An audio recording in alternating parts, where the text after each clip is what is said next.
2:30. Watch this episode to hear the value add an experienced agent can do for you as a client.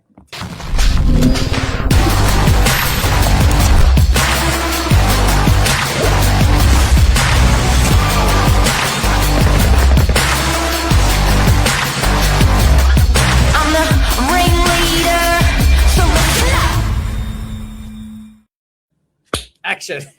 Good morning, everyone. Welcome to Morning Minutes. Myself, Michael Bergio, Mark Novak, episode 1719, The Great Value Add.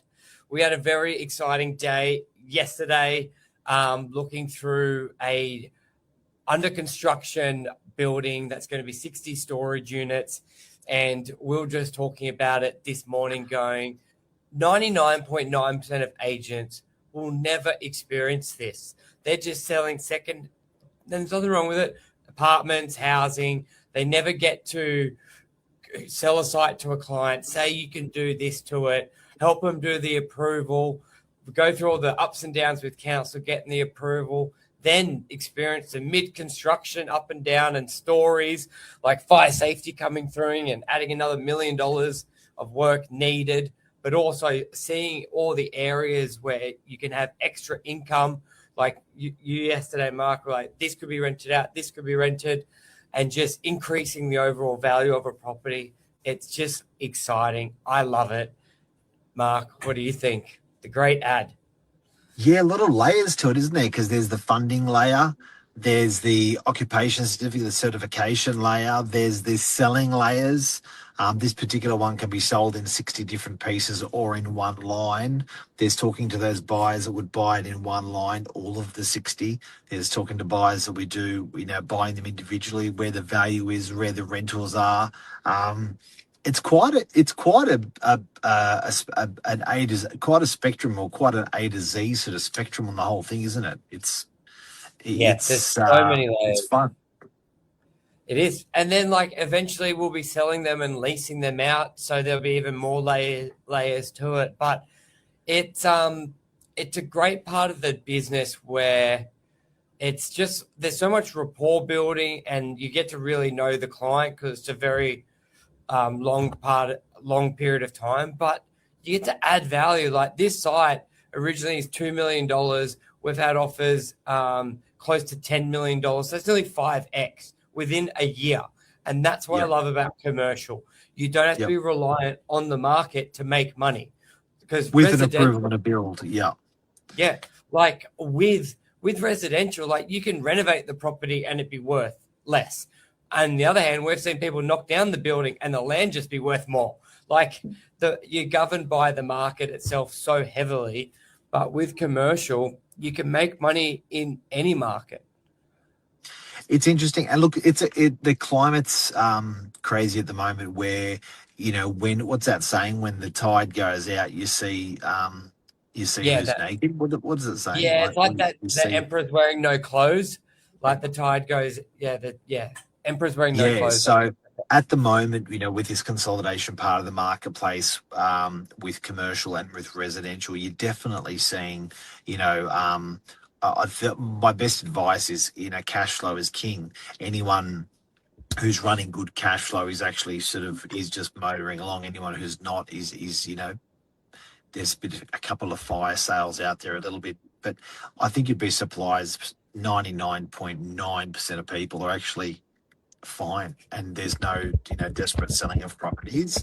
But the thing that I really wanted to illustrate today was how important it is that when you're talking to your agent, that they've actually done deals in that sector, that they're giving advice out. Because I think today when we went through this property, I sort of looked at the client looked at me, and we're looking at Michael, you, and we're thinking, man, where do you get this shit? Like this, you do not get this IP, this level of experience, and how does an agent get that? It's thousands and thousands and tens of thousands of the same conversation with funders, with buyers, with sellers in that exact category. In this case, storage units, and it's such a new and such a niche sort of market. So it was like, I think it was a really cool moment. We thought, that sort of, it brings focus and poise to. I thought about walking away that, if you've got the right agent giving you advice, there is they are going to make you an extra 5 or 10% on your sale price just on that advice they're going to give. So it's just so critical you have the right agent on the job, guys. Yeah, and that's at any level. It can be you're selling a house. You want to know that client has sold homes because if their database is full of unit buyers, they may not be the right pick for you. So this can translate to any part of real estate you're doing. You're leasing out a warehouse, and it's simple. You ask the agent for the comparables and what have they done, but you've also got to double check yourself. You've got to Google it, look at realestate.com, look at their website because the company may have done the deals, which is great. Some companies haven't, but you got to make sure that agent was a part of that deals as well. Yeah, Otherwise, and not just a snap on to the campaign. Sometimes agents are snapped on because they want the kudos for the sale or for the purchase. So you want to make sure they were integral in those actual sales, those types of sales as well. yes, because I was at an appraisal earlier with Lisa, and we're describing it as a house, but it can be development, part of the new LMR. And we're saying the best of both. You're getting two senior agents under one roof, which no other company can really offer that. And when doing sort of a presentation, commercial v resi at the same time, it can be a little different because you're going through the residential pricing, which is quite accurate, the agent opinion. There's not much variation there compared to a development feasibility and what a developer may pay, where I was like, well, ignore the price a little bit more that my fees came to, because there is like 100 other points which will affect this feasibility. You're more picking the agent for knowing this, so they can basically call bullshit when the developer tries to lower the price because they can't do a second story, for example, or the council need 20 car spaces when I would know the ratio says they only need 10. Like, that's the value of a commercial agent with development offers.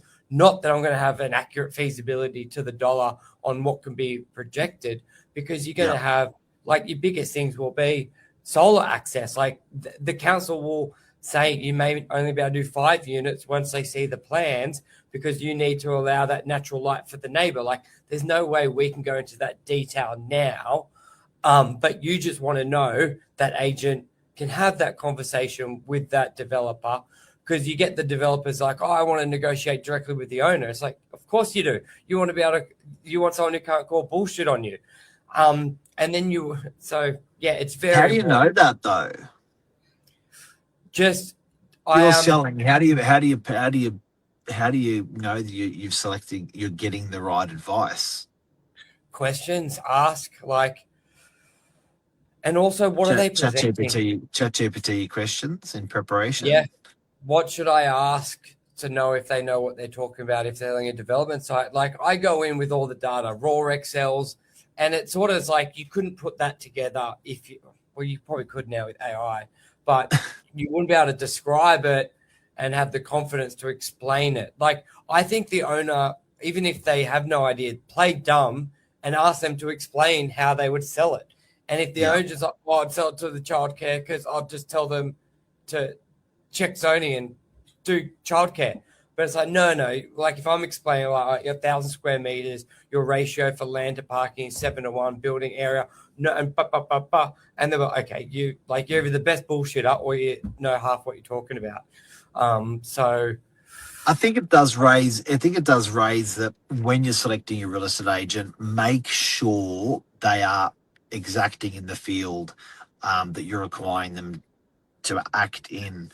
Make sure that they are doing deals in that field where your unit is or your house is, or that is. Yeah. And I'll also think, to give better clarity, 3 quotes. even if the first quote feels good from the agent, what's it worth? What are you going to do to get me the best price? Having a second and third quote just justifies if that first one's good. I often get worried, and even if they can give you nuggets, the great thing about our industry is that we don't get paid until we get a result. So that advice, if you get one, two, three, four agents, it's all free advice. It's only when we strike at that price that you sell that you're paying a fee to the agent. So definitely get around to a couple of different agents and get some opinions. 100%. Yeah. So it was a good day. Excited. I think that covers it. It was cool. And, It was cool. and And keep an eye on this one. You're going to see it listed. It's going to be 60 storage units, and you're going to see it sold. And there's going to be it's been an interesting project to be from A to Z on with a client. So quite a beautiful story. Awesome. Thank you, everyone. Cheers, Mark. Thanks to Burge. See you, legend. Bye.